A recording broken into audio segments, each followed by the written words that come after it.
자, 이제 309페이지입니다. 큰 2번 제목이 뭐예요? 제목인데 1번은 뭐였을까요?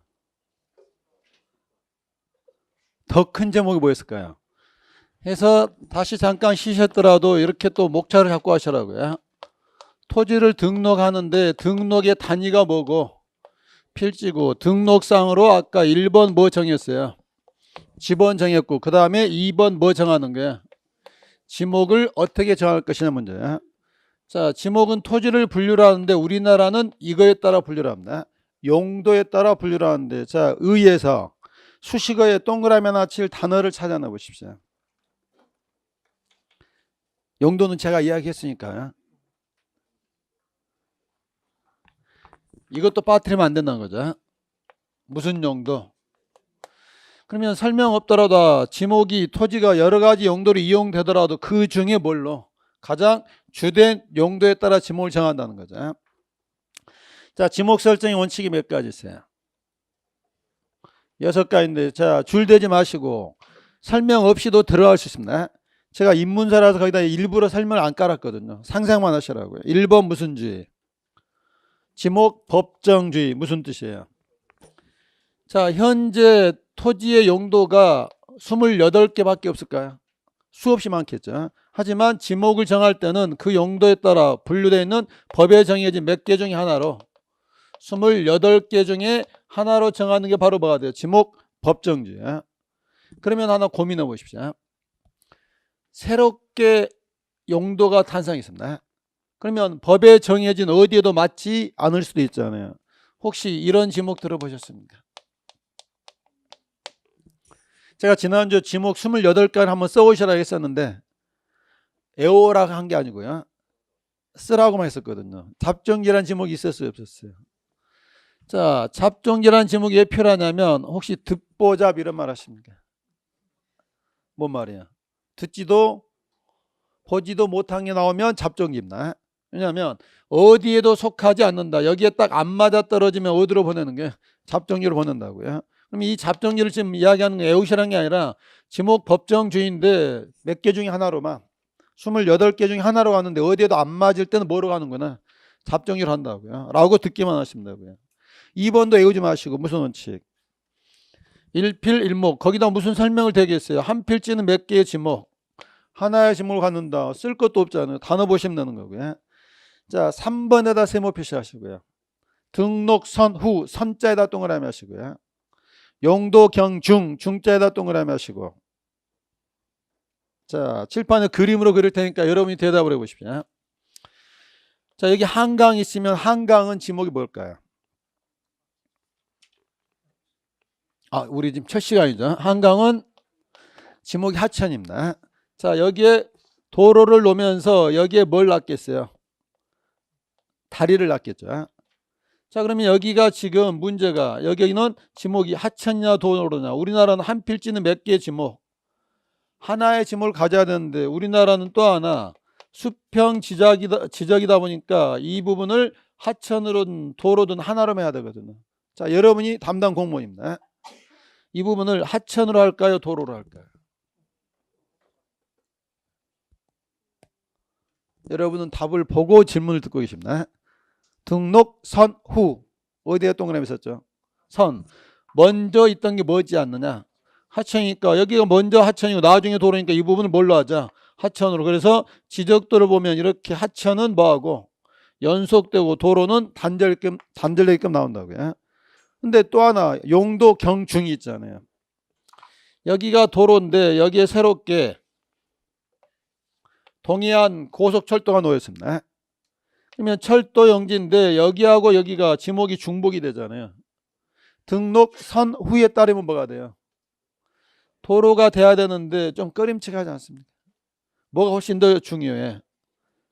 철도가 더 중요하죠. 그래서 이 부분을 분할해서 철도 용지로 합병하기 때문에 지적도를 보면 도로는 단절되었고 철도 용지가 뭐게끔 연속되게끔 나온다고요. 이건 경우에 따라서 뭐에 따를 수도 있고 등록 선후에 따를 수도 있고 용도 중에 따를 수도 있다고요. 그러면 실제 그림을 한번 봐볼까요? 자, 몇 페이지 한번 와보시냐면요. 315페이지 와보십시오. 자, 315페이지 가서 보시면 거기 그림 보이시죠? 자, 거기에서 451번 땅 찾아보십시오. 451번 땅. 중개업자는 못 찾고 있는데 손님이 먼저 찾았습니다. 그러면 10억짜리 계약서 안 되잖아요. 자, 451번 땅 도로입니다. 자, 거기에 자동차에 시동 거시고 엑셀 밟으십시오.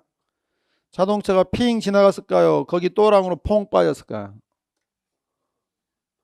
퐁 빠져버렸습니다. 그래서 내가차 불렀습니다. 차를 어디로 끌어올려서 이제 452번 도로로 끌어올려서 다시 또 엑셀 밟았더니 또 퐁 빠졌을까요? 핑 갔을까요? 핑 갔습니다. 근데 왜 거기는 그렇게 나온 거예요, 지금? 미루어 짐작한데 봤더니 이게 이렇게 있죠. 이게 지금 지번이 454번 국어인데, 자, 국어는 한자 말이고 순 우리말은 뭐라고 그랬어요? 도랑이야. 그럼 이게 어떤 그림인 거야? 원래 뭐가 있었는데, 도랑이 있었는데 여기에 뭐가 놓이면서, 도로가 놓이면서 다리를 놨겠죠. 근데 지목이 중복이 됐잖아요. 근데 이렇게 됐다는 말은 뭐에 따라서 먼저 있던 뭘로 국어를 하다 보니까 도로가 뭐 하는 거예요? 단절되게끔 그려졌잖아요. 여기도 마찬가지로 중복이 됐는데 이렇게 됐단 말은 이 부분을 뭘로 했다는 거예요? 국어로 했다는 거잖아요. 그래서 우리나라는 일필 일지목이고 수평 지적이다 보니까 이럴 때도 뭔가 정하는 기준이 필요하다고요. 다시 돌아오시면서 뭐에 따를 수도 있고 등록 선 후에 따를 수도 있고 용도 경중인데 이런 건 안 해도 된다고요. 몇 번 보다 보면 당연히 필요한 제도거든요. 자, 4번에다 별표를 하시고 4번 무슨 원칙? 주지목 추정 원칙인데 얘는 워낙 많이 한 거니까 오늘은 맛만 보시라고요. 창고 건물이 있다면 지목이 뭘까요? 제가 여러분한테 인문과정인데 뭐 어려운 거 물어보겠습니까? 창고 건물 있으면 창고용지야. 자, 그런데 시험 문제가 비틀거든요. 이게 가수원 안에 창고 건물이 있더라. 그럼 이때는 아까와 차이점이야. 아까는 창고가 독립적으로 이용이 됐었는데 지금은 가수원에 뭐에 지나지 않는 거야? 부속 시설물에 지나지 않잖아. 뭐가 없어요. 독립성이 없잖아. 그럼 이때는 창고용지를 뭐로 가야 돼요? 가수원으로 가게 된다고요. 이런 게 무슨 원칙? 주지목 추정 원칙이야. 그래서 이 주지목 추정의 원칙이란 단어는 시험에 안 나오지만 이런 걸 물어본다고요. 나중에 이제 기본서 나오면 여러 가지 사례가 나올 거거든요. 아무 말 없이 창고 건물이 독립적으로 쓰이고 있다. 지목이 뭐가 돼요? 창고 용지지만 가수원 안에 있는 부속 건물인 창고는 뭐가 되고 가수원으로 가게 된다고요. 그렇게 응용만 하시면 되는 거고요. 자, 5번도 별표 하나 하시고 제목이 뭐라고 했어요? 영속성 원칙인데 얘는 이거 하나로 한번 응용해 볼까요? 채석장으로 이용된다. 채석장이 무슨 뜻이에요? 돌 캐는 것이에요. 얘는 지목이 뭘까요? 찍어보십시오. 칠판에 답이 있습니다. 잡종기야. 어디에도 속하지 않은 뭐로 하는 게 잡종기인데, 자, 제가 여기다 이제 함정을 하나 팔게요. 채석장으로 허가를 해주면서 원상 회복을 조건으로 군청에서 채석장으로 허가받아서 이용을 하고 있습니다. 그럼 이때 채석장은 돌 캐내는 게 일시적입니까? 영속적입니까? 뭘 조건으로요? 원상회복 조건이란 말은 영속적이 아니잖아요. 근데 지금 금방 우리가 별표 쳤던 게 4번, 5번 무슨 원칙이에요? 그러니까 얘는 영속적이 아니죠. 그러면 뭘로 해서는 안 되는 게 잡종률에서는 안 된다고요. 그러니까 처음에 지목 공부를 하실 때는 나중에 기본서 나오더라도 1월, 5월까지는 따로 외우지 마시라고요. 쭉 보시다 보면 이 용도하고 명칭이 지목이 맞아 떨어지거든요. 그런데 한 7, 8월 따라가서 이제 문제 푸시다 보면 꼭 내가 실수하는 구석이 있습니다. 내가 착각하는 부분이 있거든. 그런 것만 하시면 된다고요. 그러니까 처음에는 많이 읽어야죠. 채석장보다 잡종기도 알아두시면 되는 거죠. 처음부터 원상회복을 조건하는 채석장은 잡종기가 아니다를 외우는 게 아니고요. 채석장은 뭔데? 아무 말 없으면 잡종인데 이런 수식어가 붙으면 뭐가 안 되는 거예요? 잡종이가 되지 않는다고요. 나중에 4번, 5번은 많이 응용하셔야 되니까 단어 보시면서 나중에 사례 봤을 때 응용만 하시면 되고요. 6번 사용 목적 추정 원칙은 추정이다 동그라미 하시고요. 자, 이렇게 있던 지역이 몇 년 뒤에 가봤더니 이렇게 바뀌더라. 자, 이 그림 이제 몇 번째 보는 거죠? 두 번째 보는 거죠. 이제 마지막 볼 때가 언제라고요? 시험장인데, 자, 이때는 측량이 무슨 측량? 이때는 측량. 이거라도 기억하십시오. 뭐 만든다? 좌표 만든다고요. 측량 제목은 지적 확정 측량인데, 자, 여러 번 반복될 거예요. 이게 만약에 택지 개발 사업을 목적으로 공사가 준공이 됐습니다. 주로 이런 사업을 누가 해요? LH가 하는데, 여기에다가 LH가 아파트를 지을 때도 있지만 대부분은 땅을 분양을 하거든요. 자, 그러면 이걸 만약에 삼성건설이 분양받았다. 아파트 이름이 뭐가 나오겠어요? 내미 아니야. 대우가 받았으면 풀이죠. 대림이 받았으면. 그러니까 대한민국에 살려도 영어 모르면 못 사는 겁니다. 근데 지금 아파트 지어졌어요? 안 지어졌어요? 안 지어졌죠. 그럼 제가 아까 어디다 동그라미 하시라 했죠? 얘의 포인트가 뭐냐면요. 지금 택지 개발 사업의 공사가 끝났지만 아직 아파트는 착공도 되지 않았지만 장차 뭐가 들어서겠어요? 아파트도 들어서니까 미리 뭘로 대로하는데 거기 추정의 뜻을 아시겠죠? 사용 목적을 뭐해서 추정해서 미리 뭐한다. 지목이 바뀔 수도 있다고요. 이 6가지 원칙에서 설명을 안 해놓고 여러분 막 쓰고 싶겠죠. 근데 기본서 나오면 이 설명 다 있겠어요, 없겠어요? 있는데 여러분들은 이거 나오면 이 설명을 그대로 외울 거 없잖아요. 뜻만 하면 내가 그걸 그대로 재현하는 게 아니고 그런 뜻만 내가 맞는지 틀린지를 찾아내시면 된다고요. 지금은 너무 쓰지 마시라고요. 왜냐하면 저도 20년 강의를 했지만 지난달 10월 중순에 강의하고 한 달 쉬었다가 하니까 목이 금방 하잖아요. 여러분은 20년 동안 공부 안 하다가 지금 책상에 앉아 있잖아요. 몸이 뭐라고 그래요? 이거 내일 아닌데 지금 몸이 적응이 안 되잖아요. 그래서 사실 11월, 12월 달은 머리를 푸는 게 아니라 몸한테 먼저 이야기를 해줘야 됩니다. 몸한테 뭐라고 이야기를 해야 돼요? 너 1년 동안 이렇게 가야 되니까 빨리 보여라. 적응하기 때문에 11월, 12월은 머리가 적응하는 과정이 아니라 뭐가 잖아요. 몸이 적응하는 과정인데 거기다가 뭘 쓰려고 하고 머리에다 담으려고 하게 되면 과부하 걸리잖아요. 편하게 들고 잊어버리시고 잊어버렸으면 나는 기억력이 하루 가는구나, 이틀 가는구나. 정말 중요하다면 저게 또 뭐 하겠지? 나오겠지라고 편하게 가시라고요. 처음 시작하다 보니까 여러분은 모든 걸 막 빨아들여버릴 것 같잖아요. 그러다가 그분들이 내년 초 되면 안 나온다고요. 시험은 지금 100m 달리기 아니라 뭐예요? 마라톤이거든요. 힘이 안 배도 잘하셔야 된다고요.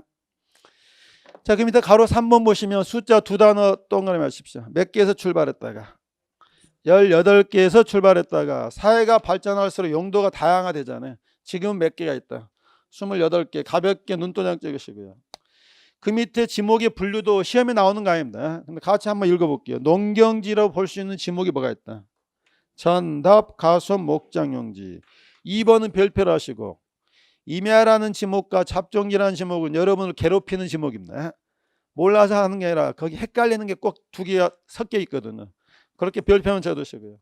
그 다음에 3번, 4번 한자를 잘 보시고 다음에도 헷갈리지 마시라고요. 자, 이거 하고요.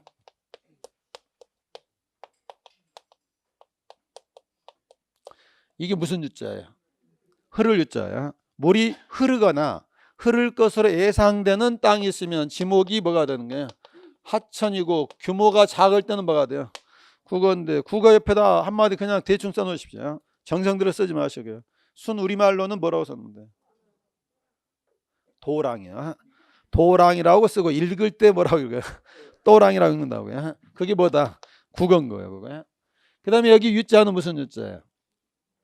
30연에 머무를 유자입니다.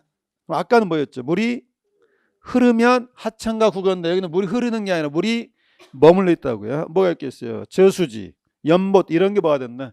유지기 때문에 거기 한문만 비교해 두시라고요. 반면 5번 교통 기반 시설로 볼 수 있는 게 뭐가 있다? 뭐 도로, 철도기 있다. 그래서 지목 그렇게 확인하시고요. 자, 페이지를 넘겨 보시면 자, 이렇게 28개 지목이로 하나로 결정이 됐다. 이 땅의 지목을 땅 주인만 알아야 될까요? 보여줘야 될까요? 보여줘야 되는데, 자, 동그라미 1번 토지대장의 임야대장에서 지목의 정식 명칭이다 동그라미 하시고요. 숙제해 오신 분들은 토지대장 때 봤죠. 거기에 지목이 나오는데 거기에 만약에 땅의 지목이 잡종기라면 토지대장에는 뭐라고 나오는 거예요? 잡종기 나온다고요. 목장용지는 뭐라고 나오겠어요? 목장용지 나온다고요. 왜냐하면 토지대장은 공간이 널널하니까 여기다는 정식 명칭을 다 올린다고요. 그런데 고민은 어디서 하냐면 여기다 올릴 때. 지적도에다 올릴 때는 고민을 하는 이유가, 자, 다시 그림으로 315페이지 가보십시오. 지적도는 한 장의 지적도에 수십 필지가 등록이 돼야 되거든요. 자, 거기서 14번 땅 보시면 14번 땅 경계선에 색깔 들어가 있어요, 안 들어갔어요? 누가 그랬어요? 근데 그림 기억이 안 나죠? 혹시 이게 남의 책을 내가 지금 잘못 가져온 거 이런 생각도 들잖아요. 14번 땅은 지목이 뭐예요? 전은 원래 한 글자입니다. 자, 또 하나 찾아보죠. 3번 땅은 지목이 뭐예요? 대도 원래 한 글자거든요. 자, 그런데 451번 땅 찾아보십시오. 지목이 뭐예요? 도. 그럼 뭐 도둑놈 도자예요? 얘는 지목이 뭔데? 도로인데 여기다는 뭔만 첫 글자만 쓰자고요. 거기다 상상력을 입히셔가지고 만약에 도로인데 도로 다 쓰면 어떻게 되겠어요? 복잡하니까 여기서 첫 글자 뭘로? 도. 자, 454번 땅은 지목이 뭐예요? 구라고만 써져 있으니까 이제 추측하는 거다. 이건 뭔데? 구건데 지적도에다는 뭐라고만? 구. 이렇게 첫 글자로만 부호로 표기한다고요. 자, 그 필요성은 아시겠죠? 자, 다시 돌아오시고 이제. 자, 떼 봤더니 여기가 뭐라고 돼 있냐면 50 돼 있습니다. 그러면 거기 표를 보시고 공자로 시작하는 지목이 두 개가 있거든요. 공원도 있고 뭐도 있어요? 공장용지도 있는데, 자, 그러면 이제 고민해 보십시오. 이 땅은 공원이라고 볼까요? 공장용지라고 볼까요? 그러니까 첫 글자로만 하면 다 될 줄 알았는데 이렇게 첫 글자가 겹치는 게 있다 보니까 이때 이제 문제가 되는 거죠. 자, 집에 갔더니 큰애하고 둘째가 싸웠습니다. 누구를 때려야 돼요? 왜 큰애를 때리죠? 아니, 나이 먹은 형이 동생하고 싸웠으니까 형을 때리잖아요. 자, 얘들도 마찬가지야. 서로 첫 글자를 쓰겠다고 싸웠습니다. 얘는 몇 글자고 두 글자, 얘는 네 글자라면 누가 첫 글자를 양보해야 되겠어요? 글자 수 많은 놈이 양보를 해야 되잖아요. 그래서 그런 거죠. 네가 뭐 써라. 공 써라. 나는 뭐 쓸게. 장 쓸게. 그러니까 50 됐으면 지목이 뭐가 돼요? 공원이 되고 공장용지라면 뭐라고 나오겠어요? 6장 이렇게 표기를 한다고요. 그러니까 원래는 그냥 첫 글자인데 이런 문제가 있으니까 공원과 공장용이 구별이 돼야 된다고요. 자, 또 하나 문제가 있거든요. 봤더니 여기가 7유 돼 있더라. 그러면 얘는 지목이 유지일까요? 유원지일까요? 하나를 가르쳐 주면 열을 아는 거죠. 얘는 몇 글자고요? 두 글자. 얘는 세 글자니까 네가 유자 써라. 나는 뭘 쓸게? 원 쓸게. 그러니까 얘는 뭐가 돼? 유지가 되고 유원지라면 뭐라 나오는 거예요? 원이라고 나오는 거죠. 자, 여기에 8주 돼 있습니다.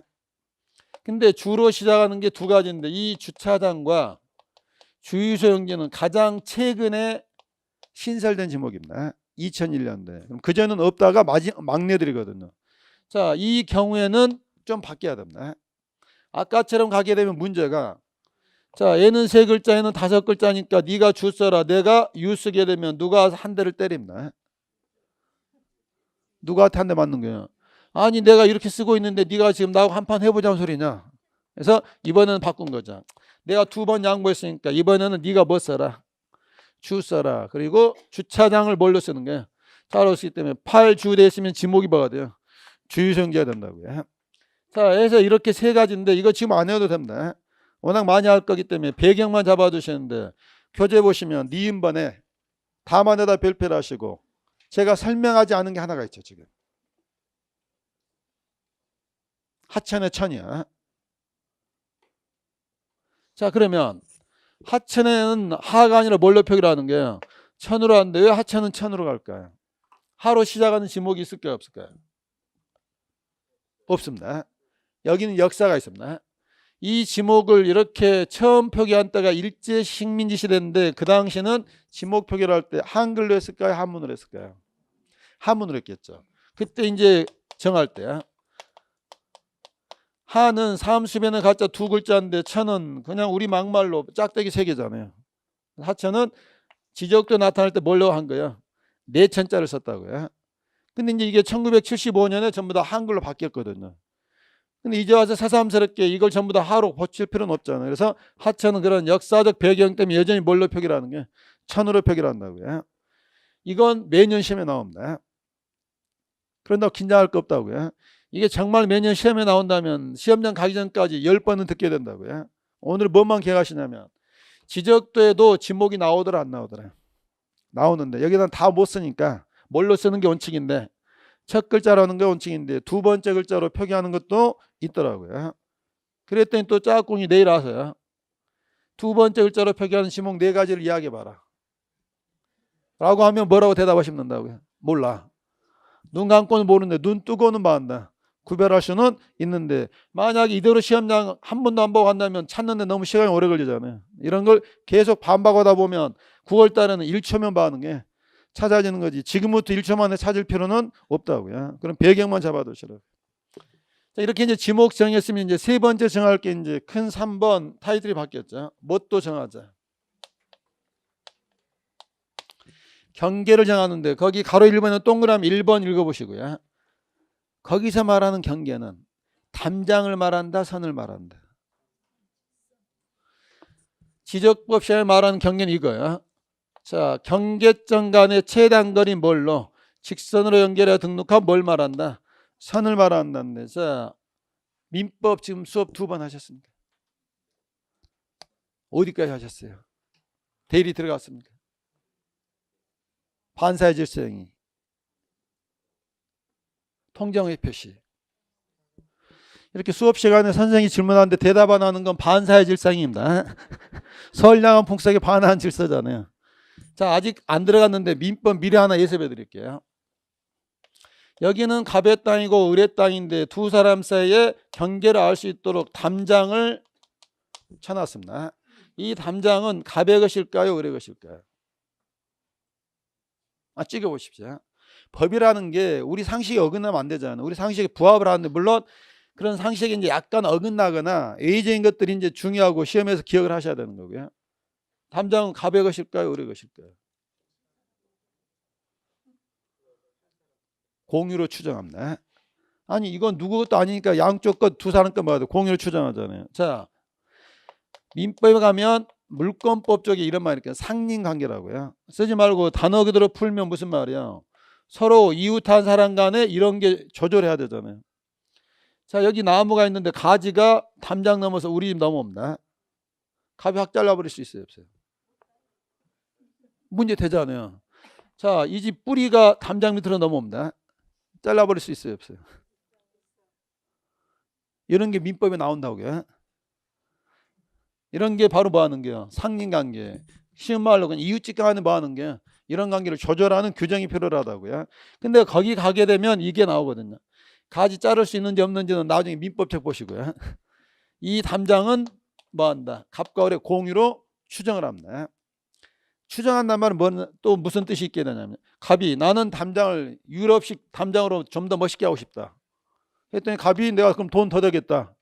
얘가 돈 더 되면 그때는 뭐 하는 거야? 비율이 달라질 수 있다고요. 그런 게 말하는데 여기서 민법에서 말하는 경계는 바로 담장을 말합니다. 근데 지금 민법 시간이 아니라 무슨 시간이에요? 지적법이야. 공간정보법에서 말하는 경계는 뭘 말한다? 선을 말하기 때문에 거기 1번과 거기 4번 잘 보시게 되면 거기 줄은 치지 마시고 나중에 기본세도 줄 치기로 하고요. 지적에서 나오는 경계는 뭘 말한다? 선을 말하지만 민법에서 말하는 경계는 뭐 한다? 담장인데 그러면 이 선을 정할 때는 대충 정해서 안 되잖아요. 내 땅이 어디까지인지는 바로 뭐가 돼요? 선이기 때문에 이 선을 정하려면 뭐 해야 돼요?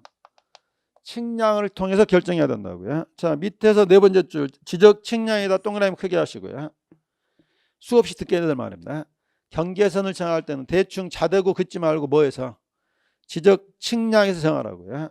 근데 밑에서 세 번째 줄에 합병에다 별표를 하시고요. 뻔한 말 같은데 의료 시험 지문에 늘 깔아줍니다. 합병할 때도 측량할까요? 경계선을 말소만 하면 되잖아요.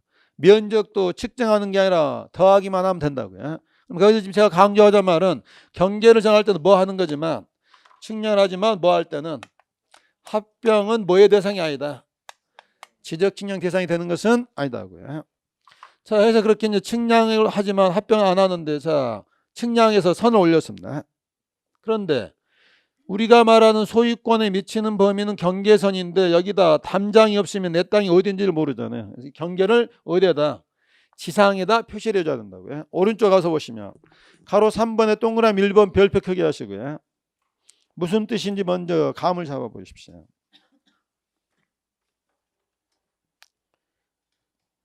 토지의 무슨 경계는? 지상의 경계는 뭘로 나타내자? 뚝을 만들든가 담장을 설치하든가 그 밖에 목표가 될 만한 구조물인데, 그러면 이런 경우는 대부분 이렇게 말하는 담장을 쌓을 건데 담장이 없습니다. 그러면 내 땅이 어디인지를 알 수가 없잖아요. 그래서 여기다가 뭐 하기로 했냐면 빨간색 말뚝을 이렇게 하나씩 받기로 했습니다. 그래야 내 땅이 어디까지인지를 알 수가 있거든요. 이 빨간색 말뚝이 뭐냐면 경계점 표지에다 동그라미 하시고요. 그럼 거기 지금 조문의 의미가 뭐냐면요, 경계를 지상에다 나타낼 때 뭘 설치할 수도 있고 뚝을 만들 수도 있고 담장을 설치하는데 그런 게 없다면 마지막에 뭐라도 박아 놓자. 말뚝이라도요. 말뚝이 무슨 색깔이라고요? 제가 기본서 들어가면 제가 경계점 표지는 말뚝을 빨간색 말뚝을 직접 한번 보여드릴 겁니다. 자, 해서 하는데 이걸 왜 인문과정인데 강조하냐면 이 말뚝을 박아놨습니다. 담장을 설치하지 않고요. 근데 장마가 져서 말뚝이 사라져 버렸습니다. 누가 말뚝을 파가 버렸습니다. 자, 트랙터로 농사 짓다가 이 말뚝이 없어져 버렸습니다. 나중에 가서 말뚝을 찾을 수가 없잖아요. 안 되겠다. 이 말뚝을 찾기 위해서 장부를 만들기로 5년 전에 도입돼서 작년 올해 연속 나왔습니다. 이 말뚝을 찾기 위한 장부를 둬야 되는데 장부 제목이 뭘까요? 자, 거기 동그라미 번 장부에다 동그라미 치면서 단어를 해석해 보십시오. 무슨 뜻이에요? 지상에 있는 뭐에 대해서 경계점의 위치를 봐한다. 등록한 장부인데 이름을 뭐라고 하시는 거예요? 지상 경계점 등록부인데 이 단어는 어려운 단어니까 낯선 단어입니까? 낯선 단어인데 이걸 이따 제가 1시간 뒤에 물어볼 거거든요. 그럼 기억이 날까요, 안 날까요? 제가 1시간 뒤에 뭐라고 물어보냐면요, 말뚝을 박았다가 말뚝을 찾기 위해서 장부를 두기로 했습니다. 장부 제목이 뭘까요? 지금도 떠듬떠듬한데 1시간 뒤에 하면 답이 안 나온다고요. 일단 1시간 뒤에 그 장부 이름이 기억나는지 보시고 일단은 이것 말하자. 담장 설치 안 했으면 뭐라도 박아놔라. 말뚝이라도 박아라. 말뚝을 찾기 위해서 뭣도 만든다. 장부도 있다더라까지만 하시라고요. 자, 가로 4번은 별표로 하시고 이건 매년 시험에 나오는데 우리가 상식적으로도 많이 접하는 부분이거든요. 가로 4번 제목이 뭐냐면 경계의 무슨 기준? 자, 갑이라는 사람이 14번 땅 주인인데 농사를 짓고 있는 지목이 답인 땅이 있습니다. 이 토지가 넓어서 토지를 분할하려고 합니다. 분할하려면 뭐 한다 그랬죠? 측량해야 되겠죠. 지적기술자가 현장에 가서 봤더니 이 논주인이 워낙 넓어서 농사 짓기 편할 수 있도록 이렇게 논뚝을 만들어 놨습니다. 자, 분할 측량에서 경계선인데 이 경계선은 0.1mm 선을 정해야 되거든요. 이 논뚝에 왼쪽 기준으로 할까요? 오른쪽 기준으로 할까요? 가운데를 기준으로 할까요? 여기에 대한 문제가 가로 4번이라고요. 자, 동그라미 1번 어디에 포인트 두시고 또 포인트 가시면 돼요. 뭐가 없다면, 넘나지가 없다면, 평야지대의 논뚝이나 밭뚝 담장이라면 공평하게 어디를 기준으로? 여기서 가장 무난한 방법이 어디겠어요? 여기에 중앙을 기준으로 봐면 돼요. 경계선을 결정하면 된다고요. 논뚝은 2m이더라도 경계는 논뚝의 어디 기준이냐? 중앙 기준에서 이렇게 어디로만 0.1mm 선이 결정이 된다고요. 1번은 어려울 거 없잖아요. 자, 1번과 2번. 2번은 1번과 무슨 차이예요? 자, 이렇게 경사진 지역이라면 이게 논이라면 뭐겠어요? 논뚝. 밭이라면 밭뚝. 주택가라면 뭐 쌓겠어요? 석축을 쌓든가 옹벽을 쌓겠죠.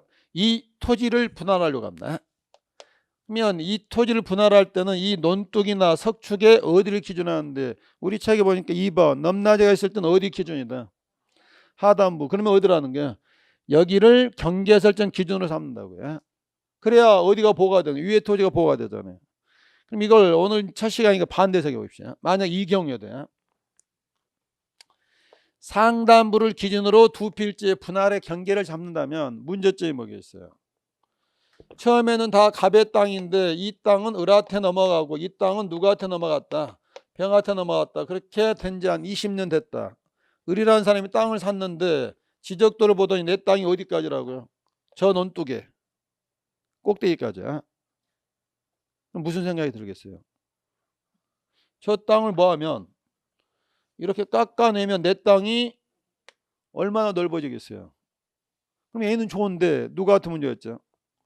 위에 땅이 무너질 거 아니에요. 법이라는 게 상식이 어긋나면 안 된다고 그랬잖아요. 그래서 이렇게 넘나지가 있을 때는 위에 땅을 보호하려면 이 논둑을 누구한테 줘야 돼요? 윗사람한테 줘야 된다고요. 그래서 이때 이렇게 넘나지가 있을 때 어디 기준으로? 하단부 기준으로 두 필지의 경계선을 잡아줘야 된다고요. 이렇게 넘나져 있으면 이렇게 하는데 3번 절토에다 동그라미 하시고 절토 뒤에 가로 안에 있는 한자를 한번 읽어보십시오. 절토야. 법제처에 가게 되면 우리 법령은 한글인데 한글만으로는 오해 소지가 있거나 할 때는 가로 열고 늘 한자를 넣어주고 우리 시험에도 이 한자가 나올 겁니다. 절토란 말이 무슨 말이야? 잘라냈다, 깎아냈다 말이죠. 자, 이게 도로인데 교통량이 많아서 도로를 확장하려고 합니다. 근데 여기는 지금 천길 낭떠러지거든요. 여러분이 담당 공무원이라면 도로 확장 계획을 어떻게 세우시겠어요? 이 산을 좀 깎아내잖아요. 깎아내서 몇 달 뒤에 가보면 이렇게 뭐가 된 거예요. 사실 이 그림은 넘나지가 있는 경우인데 이건 처음부터 넘나지가 있는 게 아니라 뭐 한 경우야? 뭐 하다 보니까 깎아내다 보니까 넘내가 생겼잖아요. 근데 3번 하단부라고 되어 있어요? 상단부라고 되어 있어요? 이때는 어디를 기준으로 하자? 상단부다. 그럼 시험에서 단골인데 왜 이때는 상단부로 해야 돼요? 여기는 처음부터 넘나지가 있었잖아요. 여기는 뭐 하다 보니까 깎아 내다 보니까 뭐가 생겨? 경사면이 생겼죠. 따라서 도로의 유지 보수를 위해서는 이 경사면도 어디서 관리를 해야 돼요? 도로 쪽에서 관리를 해야 되잖아요. 여러분들이 저기 예가하게 도로 확장한다 보게 되면 저 위에 빨간 깃발 하나씩 꽂아져 있죠. 왜냐하면 측량할 때 저걸 꽂고 하거든요. 그러면 거기 지나가면서 옆에 앉아있는 배우자한테 이야기하는 겁니다. 도로 확장했는데 저 지적도 떼보면 도로는 어디까지일 것이다. 저 빨간 깃발 나붙기는 상단부야. 그러니까 2번, 3번 다시 묶으신 다음에 그럼 시험에서 대비를 하실 때는 아무 말 없이 넘나지가 있으면 어디가 되고 하단부지만 무슨 말이 수식어 있으면 절토 깎아냈을 때는 어디까지 기준으로 상단부를 기준으로 해주면 된다고요. 반면에 4번은 너무 쉬우니까 설명 없이 바다와 만나면 어디가 되고 최대 만조가 되고 저수지하고 만나면 최대 만수인데 두 가지 물맛은 같을까요? 다를까요? 모르신 분들은 바닷가에서 한번 바닷물을 마셔보면 합니다. 만조의 조자와 숫자를 구별하시겠죠. 자, 5번은 4번에 대한 내용입니다. 4번 이런 뜻이었거든요. 자, 이게 서해안이다. 밀물이 되면 이렇게 쫙 들어오는데 썰물이 되면 쫙 빠지잖아요. 이때 바다와 육지의 경계는 어디가 기준이다? 최대 만조에서는 1년 중에 물이 제일 많이 들어온대. 그럼 여기 갯벌 이런 건 땅이다 아니다? 땅으로 보지 않는다. 이게 지금 4번 의미라고요. 최대 만조에서니까. 그런데 이 바다를 이제 매립을 합니다. 매립을 하려면 어떻게 하겠어요? 이렇게 제방을 쌓은 다음에 이렇게 매립이 됐잖아요. 그러면 이제 바다가 뭐가 된 거야? 땅이 됐잖아요. 새로 땅이 생겼잖아요. 이게 새로 땅이 생기면 처음 올리는 걸 뭐라 한다고 그랬었죠? 신규 등록이야. 자, 정할 때 바다와 육지의 경계를 정해야 되잖아요. 근데 아까 4번이라면 어디가 되는 거예요? 최대 만조이선 여기가 되는데 지금 바닷물은 열 받아했어요? 안 받아했어요? 이렇게 질문했는데 대답 안 하면 저는 열 받을까요? 안 받을까요? 바닷물이 어디까지 넘실대면서 돌았어요. 여기까지 돌았는데 인간들이 막아버렸잖아요. 그래서 바닷물이 열 받아서 이런 데 가보시면 이런 방파제 쌓고 이렇게 구조물을 설치를 하잖아요. 그래서 이때는 A를 인정하자고요. 자, 5번 봤더니 어디를 기준으로 하자? 바깥쪽 어깨 부분을 말한다. 기준하는데 나중에 기본사 가면 그림 나오는데 자, 바깥쪽 어깨 부분이 어디인지 국어 실력입니다. 자, 1번, 2번, 여기는 중앙, 3번, 4번, 5번, 지금 우리가 뭐 풀고 있냐면 그냥 바다와 만나면 어디 기준인데 최대 만조인데 바다를 매립해서 제방을 편입하여 신규 등록할 때는 바다와 육지의 경계를 잡아줘야 된다고요. 자, 여기서 1번서부터 5번 몇 번이 기준이 된다. 우리가 제방을 쌓고 이 제방을 이걸 뭐라 하면 제방이 어깨라고 그럽니다. 혹시 방조제 이런 데 가보셨습니까? 방파제 같은 데. 그러면 이게 쌓으면 이거에 바로 뭐가 돼요? 제방의 어깨라고 표현한다. 근데 지금 무슨 쪽 어깨라고 했어요? 바깥쪽 어깨 부분을 설정 기준으로 한다고요. 그러면 여기는 지금 최대 만조선 아니고 여기는 하단부니까 안 되는 거고 그러면 몇 번 아니면 몇 번이야? 2번 아니면 4번인데 바깥쪽 어깨는 2번일까요? 4번일까요? 저것도 보는 관점에 따라 틀리더라고요. 하긴 남편은 내 편이요 남의 편이에요. 내 편인 것 같지만 남의 편이잖아요. 근데 여기서 지금 바깥쪽이 어디가 바깥쪽이에요? 바다 쪽이 바깥쪽이잖아요. 여기는 보호하는 쪽이잖아요. 그러니까 여기는 안쪽 어깨가 되고 바깥쪽 어깨는 어디가 돼요? 여기가 기준이 되잖아요. 그러면 우리 법의 의도가 뭐예요? 이때는 여기서부터 뭐로 본다? 땅으로 본다. 그럼 어디 부분은? 바깥쪽 어깨가 최대의 만조에서 바다를 바라보면 경사면은 이때는 뭐로 보지 말고 땅으로 보지 말고 바다 일부로 봐야 된다고요. 5번은 4번에다 내는데 그래서 여기 바다를 편입할 때는 어느 쪽 어깨? 바깥쪽 어깨 부분이에요. 자, 이게 우리 시험에 나올 듯 하는데 여기서 이제 여기 지금 5개는 어떻게든 나옵니다. 5개가 통째로 나올 때도 있고 그 중에 하나는 늘 나오는데 제가 원하는 이게 한번 그림으로 나와줘야 되거든요. 그림으로 나와줘야 하는데 왜 그림으로 안 나오는지 아십니까? 그렇지. 이거 그리려면 또 디자이너를 또 한 명 데리고 또 2주일 동안 감옥에 둬야 되잖아요. 감옥이 아니라 거기 갇혀 있어야 되잖아요. 그래서 안 나오지만 한 번쯤은 그림으로 나올 수 있다고요. 어느 쪽이 바깥쪽인지 잡아두시면 돼요. 이 5개는 기본으로 잡아두시고 자 반면에 가로 5번은 세모 표시하신 다음에 이건 다음에 자세히 볼 거고 취지만 생각해 보십시오. 이렇게 한 필지 땅이 있다. 이게 7번 땅이다. 이 토지를 분할할 일이 생겼습니다. 거기 취지가 어떤 취지예요? 건물이 있는 땅을 분할하게 되면 웬만하면 뭐 하지 마라. 이렇게 하지 말라고요. 이렇게 건물을 걸리게 분할하면 7번과 7의 1번 되면 두 필지가 하나의 대지가 돼버렸잖아요. 이걸 만약에 분할할 일이 있다면 이렇게 분할하면 깔끔하게 되는 거잖아요. 걸리게 분할해서는 안 된다고요. 근데 그냥 이 조문 하나만 했으면 시험에 안 나오잖아요. 그럼에도 불구하고 이 건물을 뭐하게 걸리게 분할할 때도 있다고요. 근데 그 경우를 제가 써놨어요, 안 써놨어요? 안 써놨죠. 그러면 나중에 기본서 나왔을 때도 그 분할되는 경우를 애우는 게 아니라고요. 원래 취지를 알아야죠.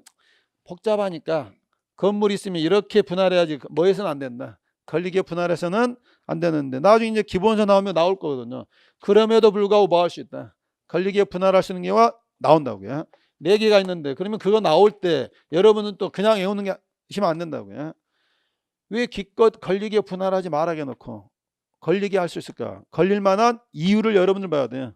아, 되는데 여기 부분은 공법이 많이 필요로 하거든요. 그래서 일단 오늘은 걸리게 분할해서 안 되는데 일정한 경우는 뭐 할 수 있다.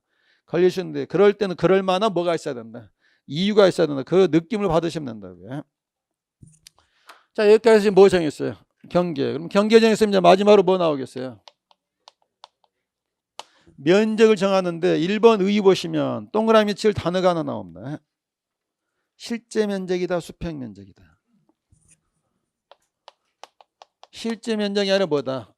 수평 면적인데 수평의 뜻이 무슨 말이냐면 이거 안 해도 되거든요. 다시 그림 315페이지 보십시오.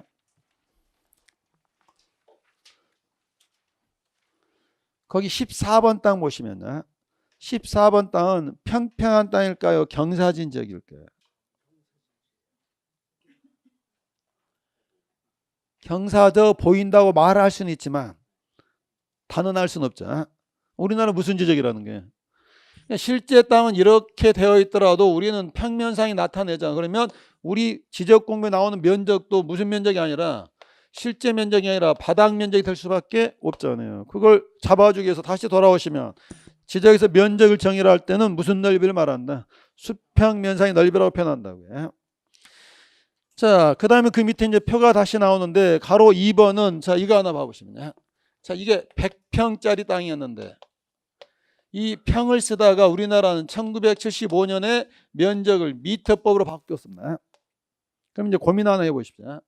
100평짜리인데 이 100평에다가 얼마를 곱하냐면 121분의 400을 곱하면 미터법으로 환산이 됩니다. 75년에 바뀐 건데 이 121분의 400을 이제 소수점을 하면 3.3058 쭉 나옵니다. 자, 일단 환산이 됐습니다. 자, 그럼 이게 얼마가 되는 거예요? 300 뒤에는 무시하더라도 330.58인데 토지대장에 어디까지 끊어서 올려야 되겠죠? 자, 그 있는 아래는 표에다 별표를 하시고 1분 드릴 테니까 표를 한번 해석해 보십시오. 여러분들이 공부하다 보면 어느 과목이든 이런 표를 엄청나게 만나거든요. 표를 해석하지 못하면 표의 의미가 없거든요. 자, 오늘 처음이지만 한번 표를 해석해 보시라고요.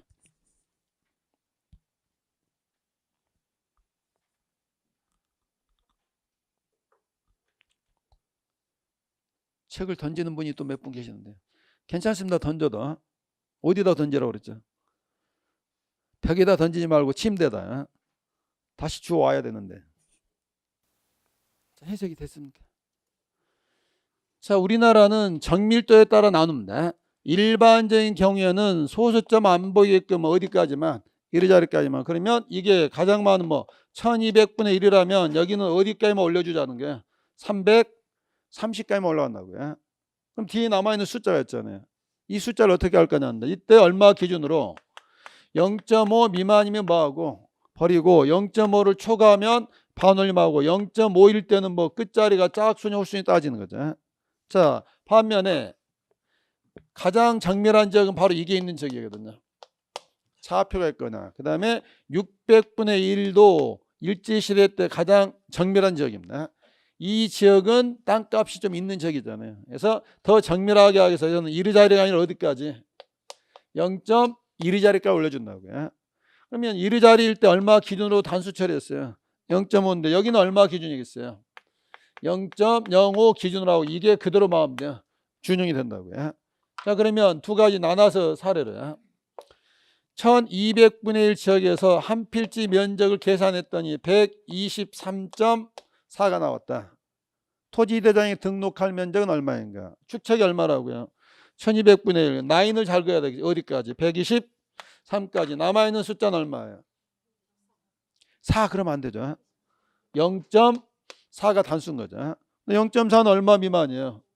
0.5 미만이니까 이때는 이걸 그냥 뭐 하면 돼요? 버려서 토지대장이 얼마로? 123제곱미터 하면 된다고요. 자, 이때 홀수 볼 필요성이 있어요, 없어요? 끝자리가 짝수인지 홀수인지는 딱 뭐일 때? 0.5일 때고 미만일 때는 무조건 뭐 하는 거예요? 버리는 거라고요. 자, 123.6이 나왔다. 0.6인데 0.6은 0.5를 초과하잖아요. 그러니까 얘는 반올림해서 얼마로 가야 돼요? 124로 간다고요. 만약에 124.6이었다면 어떻게 되겠어요? 이거 볼 필요성이 있어요, 없어요? 여기서 홀짝 보는 건 딱 뭐일 때? 0.5일 때고 미만이면 무조건 마하고 버리고 초과할 때는 무조건 반올림해서 124.6이라면 얼마가 되는 거예요? 125제곱미터로 한다고요. 시험에 주로 나온 건 이제 이 부분이야. 123.5가 됐다. 딱 얼마예요? 0.5일 때 이 0.5를 반올림할까요? 버릴까요? 이때는 뭐 보는 거예요? 구하고자 하는 끝자를 본다고요. 그런데 봤더니 3이 뭐예요? 홀수잖아요. 그러면 홀수인데 이렇게 눈 내리고 하는 날 얼마나 옆구리가 시리겠어요? 그럼 어떻게 해야 돼요? 반올림해서 짝을 맞춰줘야 되잖아요. 그래서 얘는 얼마가 돼? 124가 된다고요. 근데 이거 알았으면 나머지는 자동으로 떨어져야 되겠죠. 124.5가 됐다. 자, 0.5인데 여기가 구하고자 하는 끝자리가 4로서 뭐예요? 짝수잖아요. 만약에 얘를 반올림하면 어떻게 될까요? 물론 홀수가 되는데 더 정확하게 표현하면 짝이 맞아 있는 반올림하면 삼각관계가 됩니다. 아침 드라마 시작해야 됩니다. 이때는 뭐 하지 마라. 올리지 말고 버린다고. 그럼 얘도 얼마로 가는 거예요? 124로 간다고요. 이렇게 하는 걸 무슨 법이라고 하냐면 거기 표 제목에 5452법이라는 단어 보이십니까? 이 단어는 시험에 나오는 게 아니고, 자, 우리가 통상 4452법인데 이때는 왜 이렇게 하냐면 딱 0.5일 때, 자, 끝자리가 짝수면 4자가 버릴 4자거든요. 0.5를 뭐하고 버리고, 끝자리가 홀수일 때는 5를 뭐한다? 반올림한다고요. 그러면 4452법보다 왜 이걸 쓰냐면 5452법이 실제 측정치에 더 근접한 걸 봅니다. 지적에서는 거리랄지 면적이랄지 그 다음에 각도랄지 할 때는 다 무슨 법을 쓰는 거예요? 5452법입니다. 이때 항상 주의할 점은 제가 깔아놨습니다. 미만일 때는 무조건 뭐 한다고요? 버리고 초과할 때도 무조건 올린다고요. 홀짝 보는 건 딱 뭐일 때만 5일 때만 보는 거라고요. 그러니까 아무 때나 보는 게 아니라 5일 때만 홀수면 반올림해서 짝 맞춰주는 거고 짝수면 짝 맞았는데 삼각관계 되니까 이때는 버리게 된다고요. 이렇게 풀었다면 이 부분은 이제 뭐만 바뀌면 돼요? 단위만 바뀌겠죠. 자, 다시 600분의 1 지역에 있는 한 필지 면적을 쟀더니 34.54가 나왔다. 자, 여기는 어디까지 등록이 되는 지역이다? 34.5까지는 올라간다고요. 그럼 단수가 얼마가 된 거야? 0.04잖아요. 0.04는 0.05 미만이잖아요. 이때는 볼 거 없이 그냥 뭐해서 버려서 토지 대장이 얼마로? 34.5가 되는 거죠. 그럼 같이 이제 풀어가면 되죠. 34.56이다. 0.06은 0.05를 봐한다. 초과하니까 반올림해서 34.6이 되면 된다고요. 자,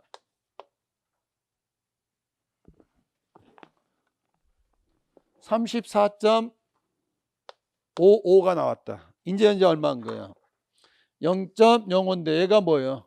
홀수. 그러면 0.05를 뭐해서 반올림해서 얼마로? 34.6이 된다고요. 그럼 이제 하나 더 연습하시면 되겠죠.